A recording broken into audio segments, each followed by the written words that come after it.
One of my favorite things to do whenever a new set comes out is look back at the existing sets and say, what cards are we going to see more of at the tables when the new set hits the metagame? Well, so far we have two sets in Disney Lorcana. First chapter, Rise of the Floodborn. Well, now that Into the Inklands is coming out this week, I think there's a lot of cards in the first two sets that are going to see a lot of increased play. I wouldn't necessarily look at this report as, oh, I got to rush out right now and buy these cards before they go up in value. Honestly, some of them already have. But if you do want to use it as a buying guide, if you don't already own these cards, feel free to use it as that as well. So let's start. Our first card is A Whole New World. A Whole New World is already a staple in the metagame, being the star engine of two powerful decks in Amber Steel and Sapphire Steel. Now, you throw in combos with the new upcoming set Into the Inklands. There's non-interactive lore engines like Jafar Striking Illusionist or Grandma Tala Spirit of the Ocean. They need a whole new world in order to either gain lore through Jafar or just have enough cards to be able to send to the inkwell like Grandma Tala. So you understand why you need a card that lets you wheel with this song. It's definitely going to see a spike in playability that it already hasn't. This card is already pretty much up like 40% since last week. So I definitely feel like this is going to see a lot more play. This card is going to see so much more play despite there being two powerful ways of interacting with it. You have the bare necessities. You have Ursula Deceiver that take care of it, and I still think A Whole New World is going to be the superstar of the Into the Inklands metagame. So many deck builds are just starting with 4 copies of A Whole New World that I just can't see how it's just not going to be the most ambiguous card in the metagame than it already is. Beast Relentless and Beast Tragic Hero. A lot of this is the rich get richer, but these two versions of one of Disney's greatest characters from the 1990s, is not going anywhere anytime soon. Beast Relentless was the biggest mover in the Disney Lorcana market last week due to him being part of the combo finisher that we talked about this week in the Emerald Steel deck that includes the Bayou, Mysterious Swamp, and the Sheriff of Nottingham Corrupt Official to allow you to basically win the game in one turn, depending on how much willpower your opponent's cards have, if you don't deal with Beast the turn he comes into play. The prices on him have skyrocketed, but we'll need to see if this combo is for real once the set is released, or it's just a finisher of an already powerful deck. I think personally the combo itself as the focal point of a deck might be overhyped, but as a finisher in an already decent archetype in Emerald Steel, I can see the inevitability comboing him with already previously played cards within those colors. I think this is great that a legendary from Rise of the Floodborn is moving up in playability and cost, because the legendaries of that set, they really weren't the best. For a long time, they stopped and started with the other card on the screen, Beast Tragic Hero. He was the premier card of the second set of Lorcana, and honestly the highest price single that there is out there in a non-enchanted, non-foil version in general. But the reason I think he's going to see even more play now, again, the rich get richer, is simply because of how many steel decks I'm seeing being tested in the early days of this new metagame. Beast remains the premier steel card draw outside of A Whole New World that I mentioned before, and he's also just a very solid character for what you're getting for the cost. I think another card where there are more answers to him, but I still think both of these cards are going to form the basis of a lot of deck building into the next set. Bibbidi Bobbidi Boo and Mother's Knows Best. So the increase in these two songs will be directly tied to one question. How good is Ursula Deceiver to all? Ursula is just so powerful throughout the course of the game, and getting double use out of any song that costs 3 or less is going to be very key. Honestly, I could have put up any song on here that costs 3 or less and said they were going to see increased play because of Ursula Deceiver to all. But the thing is, I wanted to put some on here that were within Emerald, within her color, because these are the ones I think that are going to see the most play in the most decks. If Ursula sees play with a bunch of different color combinations, I still think both Bibbidi Bobbidi Boo and Mother Knows Best are more likely to see play than any other cards when you look at the total of deck lists across the board. Because these are within Emerald, I think because they shares a starting color, I do think they're going to see the most play.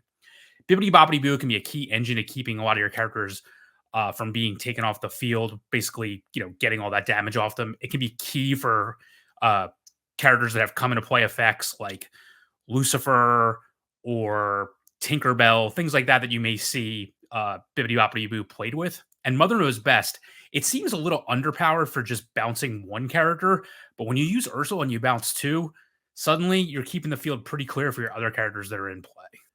Jafar Keeper of Secrets, Jafar Royal Vizier, and Jafar Dreadnought.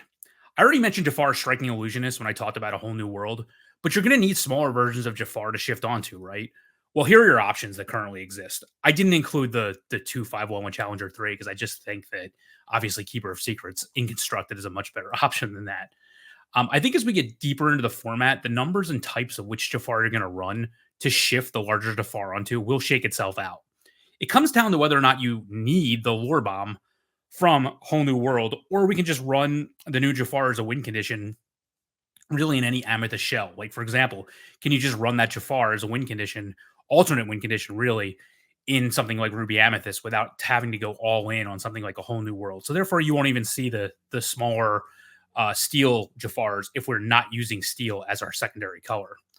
In that case, in my opinion, Keeper of Secrets will see more play because in a vacuum, if you are using steel, I feel like the other two targets on the screen are just better shift targets. But if you're not even using steel, then you have to shift them onto something. And I think that's where Keeper of Secrets comes into play.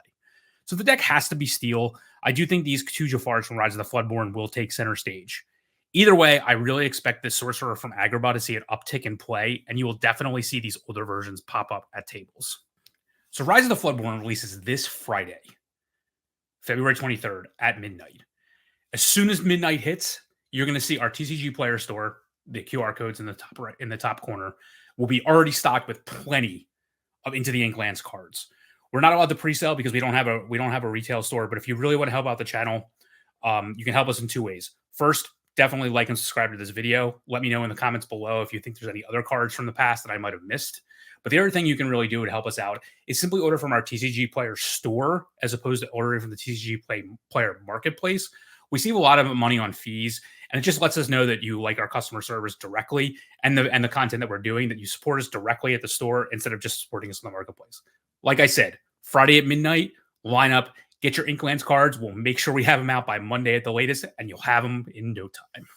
Captain Hook Thinking a Happy Thought and Captain Hook Forceful Duelist. We've talked about the power of a pirate engine here on the channel already, so I decided to put the two versions of Captain Hook as older cards that might see play. These Captain Hooks really matter for the new Mr. Smee, needing to see a captain to avoid taking damage at the end of each turn, if that's what you want to do. Honestly, Mr. Smee brings so many stats to the table with virtually no downside, and a lot of times that damage that he does to himself could actually be an upside. You might want to think about Rapunzel with him occasionally. But overall, I think as Pirates see increased play, even though John Silver may be the one leading in the pack, I don't think you can leave home with any version of Captain Hook. Forceful Duelist will definitely see an uptick in play. I don't really know that he ever went away, but he's definitely going to see more play already. And Thinking a Happy Thought is just huge when you merge him with the Jolly Roger. It's just a 5 challenging power on as early as turn 3 or turn 5, depending on if you shift it or not. I don't think that's something that can be ignored. And of course, just like he saw play during the first chapter, he can always sing those powerful songs. Maui Hear It All. I know. This card never didn't see play, to be honest with you. Maui is the whole reason you're actually playing Ruby a lot of times. But trust me, he's going to see even more play in the Into the Inklands metagame because it's location-based. Maui remains the premier way of dealing with locations. And while his 6 rush may not be enough to take them out in one shot, he definitely is going to put a serious hurting on these locations the turn he comes into play, even if he can be dealt with on your opponent's turn once that first challenge is over. Maui just remains one of the main reasons you even want to be playing Ruby at all. Now you have alternate win conditions in these powerful locations, and you may not even need to pair Ruby with Amethyst in order to succeed. Either way, when you see Ruby, you're going to see Maui coming from hand to wreak havoc on opposing locations or your characters. So I definitely think that Maui will remain one of the premier cards in the metagame. Belle's strange but special. With Grandma Tala's Spirit of the Ocean, she can win games on her own. But Belle's strange but special is definitely going to be her trusty sidekick when it comes to that. I'm working on various lists that can get Belle's ability to come out in the mid-game. Getting to 10 ink simply isn't going to be difficult with all the powerful ramp you have available to you and Into the Inklands. The best part is now you have multiple payoffs for ramping. You have Grandma Tala and Belle's ability herself. So you're going to be gaining lore from Grandma's ability without actually questing, and Belle immediately gets to 5 lore questing without even really being a challenge. I think Belle's first ability is often overlooked. Her ability to ink multiple cards a turn, I think that's also going to help Grandma Tala because you're going to be able to gain extra lore every single turn that Belle's in play. It'll simply be easy and consistent lore gain if you can keep up in cards. And we know the main way to do that is, again, going to be home the world, like I mentioned earlier. I think Belle's going to be a much more consistent finisher than she was in the past. And she's definitely going to be a staple, in my opinion, in any Sapphire list, period. The last card I want to talk about that I think is going to see an uptick in play is Doc, Leader of the Seven Dwarfs. Doc's been a staple in Amber decks for the second half of the last metagame. He has key roles in both Mufasa-based lists and more traditional Amber Steel lists as well. I think Doc is the key play you want to be making after you play Pluto Friendly Pooch on turn 1, because having a Doc ready to go on turn 3, basically to challenge, means that even if Pluto is dealt with on that second turn, his like the ability of basically getting characters cheaper persists because you have Doc in play. And he quests for 2 lore. If Pluto does stay out on the field after you have Doc in play, you're able to reduce the cost of characters with Doc and reduce the cost of characters with Pluto at the same time. You can play a 5-drop as early as turn 3. And I can't see how you won't be in a winning position if that's what you're going to be doing as early as turn 3.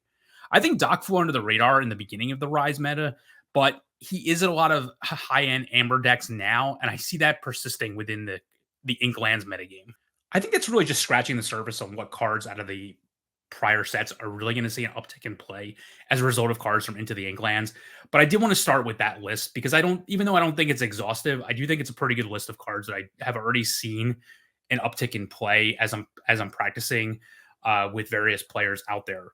These cards are definitely going to see increased play. So if you're not already have a playset of them, I would work to pick it up as soon as possible, because I just think with organized play around the corner, I think the prices on some of these cards are definitely going to go up, and it can't hurt you to own them, because I do think they're going to be staples within a lot of top cards in the potential metagame of the future.